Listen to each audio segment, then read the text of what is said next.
You're listening to the Tao of Indifference, sex, dating, and relationship advice for an indifferent world. For more advice and tips, check out taoofindifference.com or follow us on Twitter at indifferent_D. Hello, listeners, and welcome to the Tao of Indifference. Today's episode is My Secret to Dating Success. Now, the idea for this episode came from a book I just finished reading called How to Win Friends and Influence People.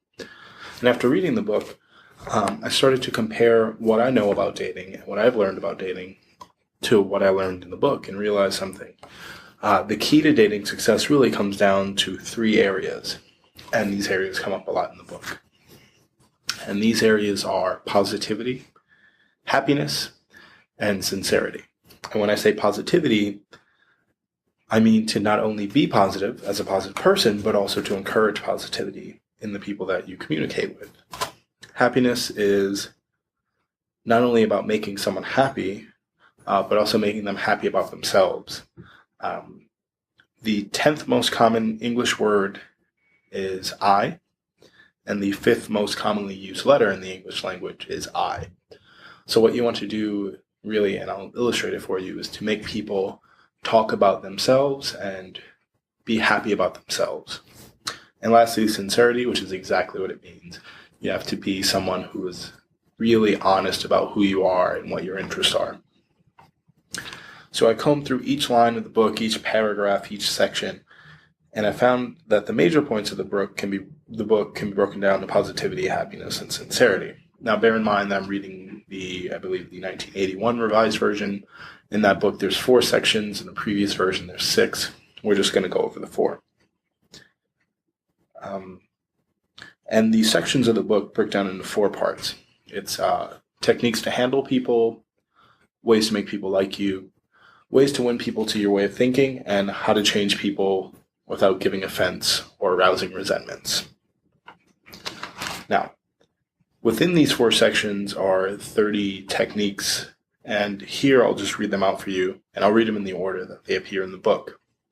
And for fundamental techniques in handling people, 1, don't criticize, condemn, or complain. 2, give honest and sincere appreciation.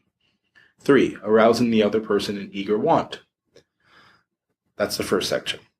Second section is 6 ways to make people like you. 1, become genuinely interested in other people. 2, smile. 3, remember that a person's name is, to that person, the sweetest and most important sound in any language. 4, be a good listener. Encourage others to talk about themselves. 5, talk in terms of the other person's interests. 6, make the other person feel important and do it sincerely. The next section is 12 ways to win people to your way of thinking. 1, the only way to get the best of an argument is to avoid it. 2, show respect for the other person's opinions. Never say, you're wrong. 3, if you're wrong, admit it quickly and emphatically. 4, begin in a friendly way. 5, start with questions to which the other person will answer yes. 6, let the other person do a great deal of the talking. 7, let the other person feel the idea is his or hers. 8, try honestly to see things from the other person's point of view. 9, be sympathetic with the other person's ideas and desires. 10, appeal to the nobler motives. 11, dramatize your ideas. And 12, throw down a challenge. And lastly, the last section is be a leader. How to change people without giving them offense or arousing resentment. 1, begin with praise and honest appreciation. 2, call attention to people's mistakes indirectly. 3, talk about your own mistakes before criticizing the other person. 4, ask questions instead of giving direct orders. 5, let the other person save face. 6, praise every improvement. 7, give the other person a fine reputation to live up to. 8, use encouragement. Make the fault seem easy to correct. And 9, make the other person happy about doing what you suggest. So now you're probably wondering, after I've read this very comprehensive list, how you apply these techniques to dating and turn it into dating success. So I've broken the techniques down into the 3 groupings: happiness, positivity, and sincerity. And I've also added in comments that make it more applicable to dating. This book was written more basically centered around business and business sense and building friendships, but a lot of it is tied to business. But a lot like the way that The Art of War is not about business, but it's been applied to business, and books of that nature, you can apply the techniques in this book to dating and find a lot of success. I found that I've already been doing these, and a lot of the tips and techniques tie into the techniques I've already given out. So I'm going to read the steps out of order, the techniques out of order, and add in my own comments. So here we go. Under the section of happiness. So the technique is appeal to a nobler motive. And this is my tip. If someone's being flaky, call them out in a way that appeals to their better qualities. Here's how I do it. Listen, I know you've been busy a lot or canceled a lot lately. I know how busy things can get, so let's just see each other when you're more available. This will make the person either realize how flaky they've been and correct the behavior, or alternatively, they'll shut things down. Either way, it's a win-win. Arouse in the other person an eager want. Make them interested in you and what you want by first learning about them and what they want. At that point, you can tie your wants together and they become something. When they want something, you want the same things. And this helps a lot when you're trying to move things to a more sexual nature. Begin with praise and honest appreciation. Make sure your compliments are more than just superficial. You can praise someone on their looks, but it's always better to praise someone on something they've earned or built for themselves. Give the other person a fine reputation to live up to. Oh, I think I skipped one. Sorry. Right after that, give honest and sincere appreciation. Same sort of deal. You want to compliment, but do it sincerely. All right. Give the other person a fine reputation to live up to. This is a great one, and I feel like we all fall into this trap. Don't degrade your exes. If you have a reputation as someone, or you're essentially, in effect, building a reputation in this person's mind that you are someone who has crazy exes, what does that say about the person you're on the date with? You want to avoid talking poorly about people who are essentially this person's peer now if they're on a date with you. So it speaks volumes about people when they notice that you are someone who dates crazy people, quote unquote, when you're on a date with them. Okay. Let the other person do a great deal of the talking. When you're talking to someone, you want to make the conversations about them. If they're into you, they'll eventually do the same. But when you start off on that foot, you're really building a great bridge for a conversation. Let the other person feel the idea is his or hers. Now, this one applies to when eventually things are headed toward a more physical nature. You want to make your partner feel comfortable because, yes, sex is probably your idea, but you want them to bring it up because they want to have sex with you, because they feel a certain level of comfort with you. So they probably already know that your idea is sex, but you want to, through making them feel that you care about them because you do, this is a genuine feeling, they will want the same things you want, which ties back to my earlier point. Let the other person save face. If a date is going poorly or someone you're seeing, the relationship's going poorly, there's no need to call it out aggressively. You can let it end naturally and just let it progress on its own, and this will help you build lasting goodwill. It's always better to be the guy who was nice but there was no spark versus the guy who was obnoxious.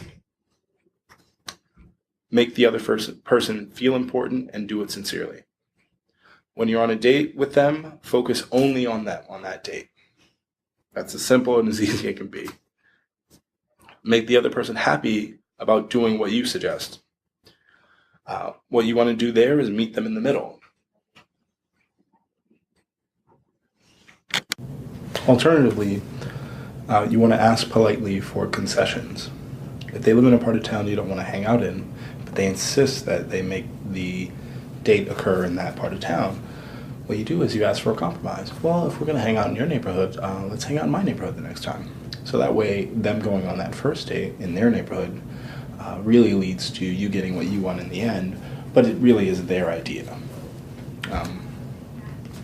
Next, praise every improvement.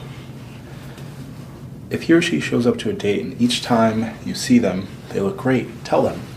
Even if it's an improvement upon when they woke up this morning, it is still an improvement that you can praise. Remember what a person's name is. To that person, the sweetest and most important sound in any language. Ask their name when you meet them. Ask the pronunciation. Ask the origin of it. And ask the spelling. It'll be really hard to forget their name after that. Start with questions to which the other person will answer yes. When talking about their interests, make sure to keep the discussion positive. If they're interested in CrossFit, you might say, "Don't you feel like it's totally worth it?" If they're really into the TV show Scandal, you might say, "Isn't Olivia Pope the most stylish character on TV?" It's really easy to do. Talk in terms of the other person's interest.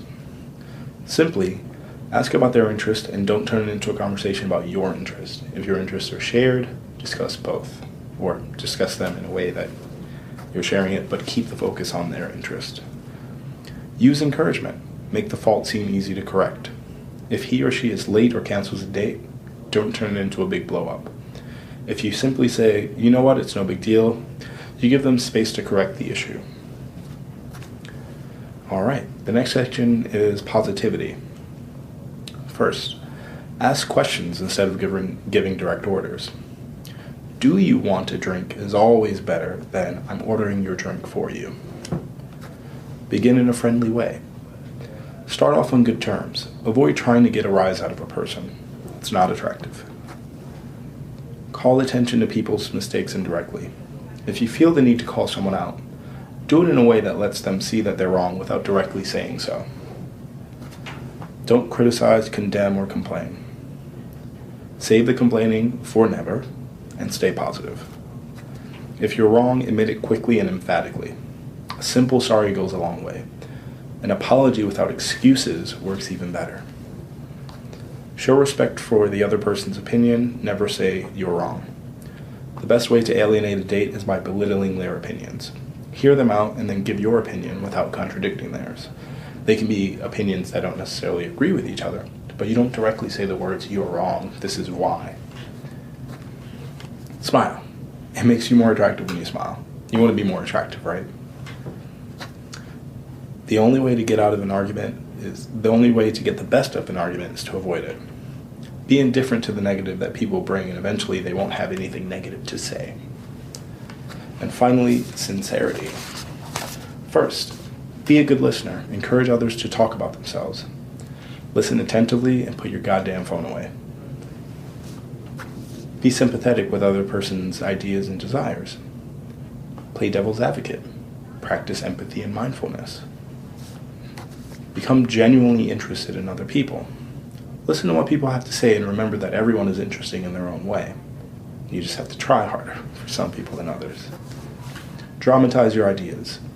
When you're planning dates, avoid making it seem routine to you. Make each date feel special, even if it's just hanging out in your house. Talk about your own mistakes before criticizing the other person. If you screwed up, acknowledge it honestly and quickly before you place blame on the other person. Throw down a challenge. If you don't agree with a date idea, propose your own. Own your disagreement, but don't do a half-hearted disagreement where you don't want to do a certain date, but you haven't thought of an alternative.